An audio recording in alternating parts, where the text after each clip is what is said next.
Hello students of class 5। आज हम पढ़ेंगे विशेषण। जो हमारा 7 चैप्टर था उसका हम लोग पढ़ चुके हैं। विशेषण के भेद जो एक नंबर में है गुणवाचक विशेषण, 2 में है संख्यावाचक विशेषण और 3 में है परिमाणवाचक विशेषण। ये हम लोग पढ़ चुके हैं। आज हम पढ़ेंगे इसका जो 4 नंबर का है सर्वनामिक विशेषण। तो हम लोग पढ़े हैं कि संख्यावाचक विशेषण क्या है और परिमाणवाचक विशेषण। तो उसमें उनके मध्य क्या अंतर है। तो यहाँ पे जो बताया गया है, देखो, जिन वस्तुओं की गिनती की जा सके उनके विशेषण संख्यावाचक ही होते हैं, और जिन वस्तुओं की गणना नहीं की जा सकती उनका मापतोल या नाप जाना जाता है वो वहाँ परिमाणवाचक विशेषण होता है। तो यहाँ पे दिया गया है 2 लीटर दूध में 2 की संख्या से भ्रमित नहीं होना चाहिए। दूध को मापा जा सकता है, गिना नहीं जा सकता, अतः 2 लीटर परिमाणवाचक विशेषण होगा। तो यहाँ पे कहा गया है कि जिनकी गिनती की जा सकती है वही उसको क्या कहते हैं, संख्यावाचक, और जिनका माप तो लिया जाता है या फिर नापा जाता है उनको हम बोलते हैं परिमाणवाचक विशेषण। तो यहाँ पे दिया गया है जो 2 लीटर दूध क्या है, दूध को हम माप सकते हैं, उसका गिनती नहीं कर सकते।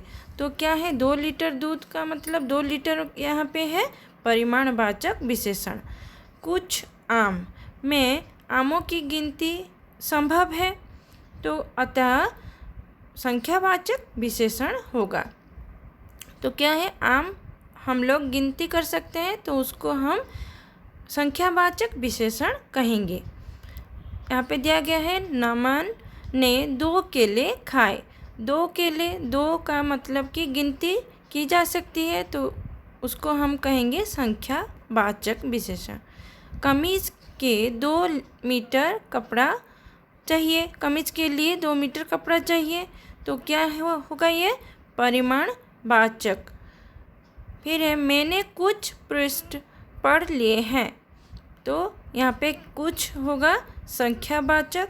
फिर है कुछ चीनी इस प्लेट में रख दो, तो यहाँ पे क्या होगा, चीनी को हम गिन नहीं सकते, तो यहाँ पे कुछ होगा परिमाणवाचक। तो ये है हमारा संख्यावाचक और परिमाणवाचक का अंतर। फिर है 4 नंबर है सार्वनामिक विशेषण।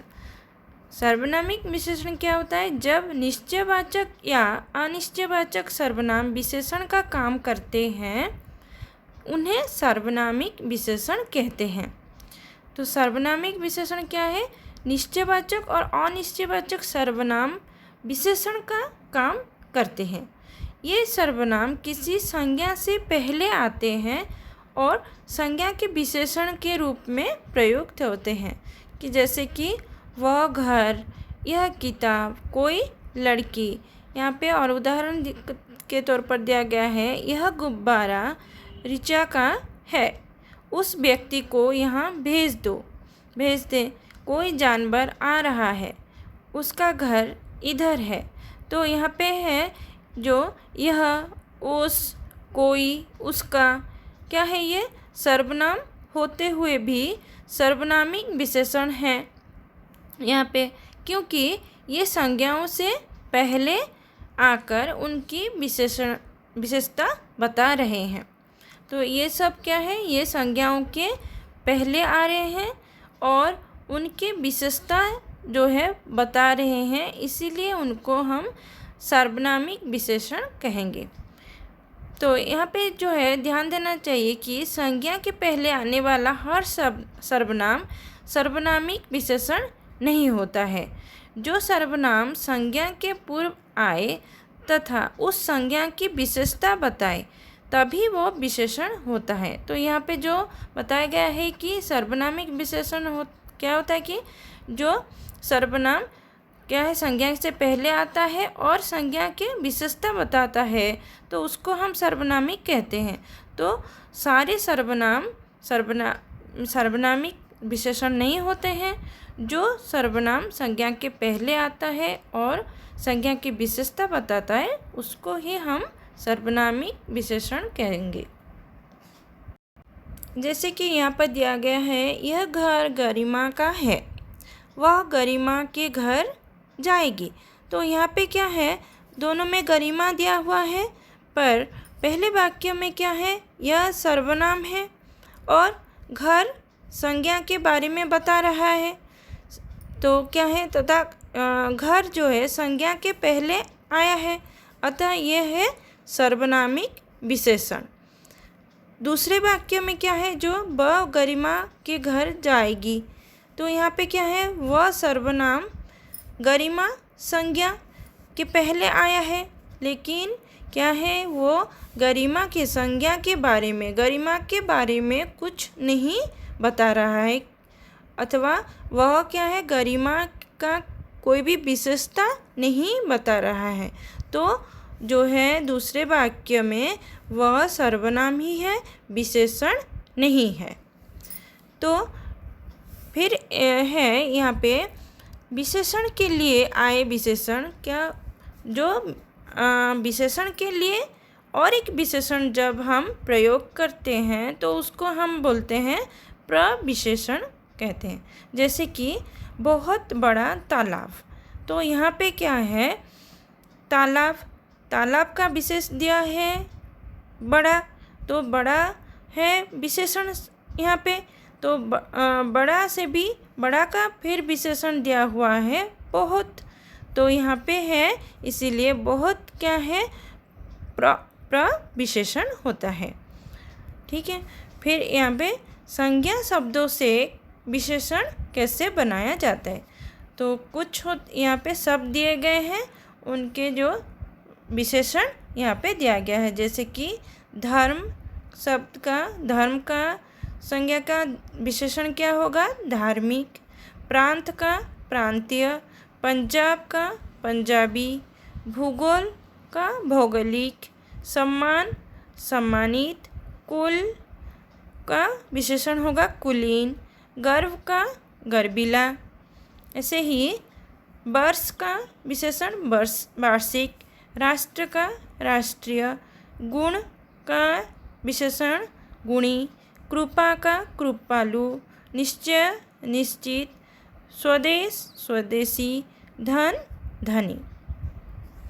तो क्या है, एक संज्ञा के साथ एक से अधिक विशेषणों का प्रयोग हो सकता है।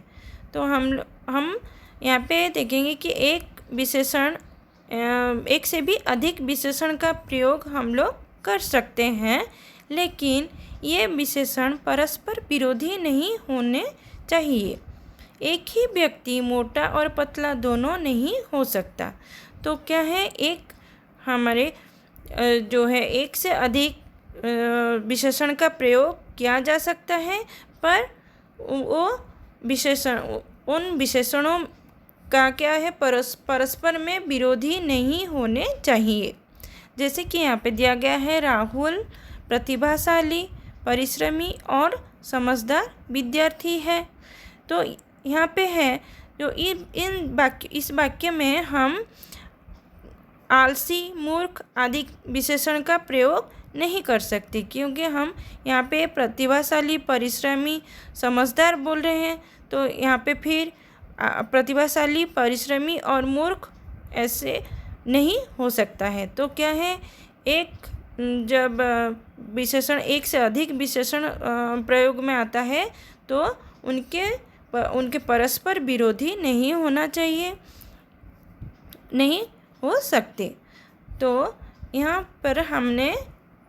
पे हमने पढ़े कि संज्ञा और सर्वनाम की विशेषता जो बताते हैं उसको हम विशेषण कहते हैं, और जिस संज्ञा और सर्वनाम की विशेषता बताई जाती है वो विशेष्य होता है। और विशेषण का हम 4 प्रकार पढ़े, जो कि है गुणवाचक, संख्यावाचक, परिमाणवाचक और सर्वनामिक। तो स्टूडेंट्स, ये हमारा हो गया चैप्टर 7 का विशेषण। फिर हम नेक्स्ट वीडियो में इसका प्रश्न उत्तर करेंगे।